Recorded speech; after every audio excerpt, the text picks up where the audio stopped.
Hi everyone, ಹೇಗಿದ್ದೀರಾ? ಎಲ್ಲರೂ ಚೆನ್ನಾಗಿದ್ದೀರಾ ಅಂತ ಅನ್ಕೋತೀನಿ. ಇವತ್ತು ನಾನು ಚಾಪರಲ್ಲಿ ಹಾಕಿ ಪುಂಡಿ ಪಲ್ಯ ಚಟ್ನಿ ಯಾವ ಥರ ಮಾಡಬೇಕು, ಮಿಕ್ಸರಲ್ಲಿ ಹಾಕ್ದೇನೆ ಚಾಪರಲ್ಲಿ ಯಾವ ಥರ ಮಾಡಬೇಕಂತ ತೋರಿಸ್ತಾ ಇದ್ದೀನಿ ಫ್ರೆಂಡ್ಸ್. ವಿಡಿಯೋನ ಪೂರಾ ನೋಡಿ, ಫುಲ್ ನೋಡಿ.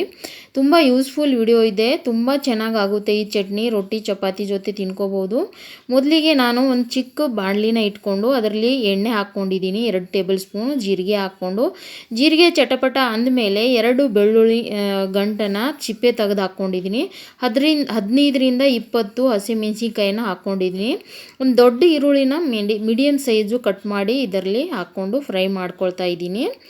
ಈ ಥರ ಒಂದು ಸಾರಿ ಟ್ರೈ ಮಾಡಿ ಫ್ರೆಂಡ್ಸ್, ತುಂಬ ಚೆನ್ನಾಗಿರುತ್ತೆ, ತುಂಬ ಇಷ್ಟನೂ ಆಗುತ್ತೆ ಎಲ್ಲರಿಗೂ ಮನೆಯಲ್ಲಿ. ಇಲ್ಲಿ ನೋಡಿ, ಈಗ ಪುಂಡಿ ಪಲ್ಯನ ಇದರಲ್ಲಿ ಹಾಕಿ ಬಾಡಿಸೋಣ. ಈರುಳ್ಳಿನ ಸ್ವಲ್ಪನೇ ಬೇಯಿಸ್ಕೋಬೇಕು, ಇದ್ರ ಜೊತೆ ಬೇಯಿಸಿದ್ರೆ ಚೆನ್ನಾಗಿರುತ್ತೆ. ಇಲ್ಲಿ ನೋಡಿ, ಪುಂಡಿ ಪಲ್ಯ ಸೊಪ್ಪು ಇದರಲ್ಲಿ ಹಾಕ್ಕೊಂಡು ಇದನ್ನು ಬಾಡಿಸ್ಕೋತೀನಿ. ಇದರಲ್ಲಿ ಸ್ವಲ್ಪ ಉಪ್ಪು ಅರಿಶಿನನೂ ಹಾಕ್ಕೊಳ್ಳೋಣ. ಆಮೇಲೆ ಏನು ಹಾಕ್ಕೊಳ್ಳೋದು ಬೇಡ. ಬೇಕಂದರೆ ಉಪ್ಪು ಕಮ್ಮಿ ಆದರೆ ಉಪ್ಪನ್ನ ಆಮೇಲೆ ಸೇರಿಸ್ಕೋಬೋದು. ಇಲ್ಲಿ ನೋಡಿ, ಇದನ್ನು ಚೆನ್ನಾಗಿ ಫ್ರೈ ಮಾಡ್ಕೋತೀನಿ. ಇದರ ಜೊತೆ ನಾನು ಕಡಲೆ ಬೀಜ ಹಾಕ್ಕೋತೀನಿ. ಕಡಲೆ ಬೀಜ ಇದಕ್ಕೆ ತುಂಬ ಕಾಂಬಿನೇಷನ್ ಆಗಿ ಚೆನ್ನಾಗಿರುತ್ತೆ ತಿನ್ನುವಾಗ. ಆಮೇಲೆ ಇದು ಪುಂಡಿ ಸೊಪ್ಪು ಸ್ವಲ್ಪ ಹುಳಿಯಾಗಿರುತ್ತಲ್ಲ, ಅದಕ್ಕೆ ಇದನ್ನು ಹಾಕಿದ್ರೆ ಇದು ಹುಳಿನ ಹಿಡ್ಕೊಳ್ಳುತ್ತೆ.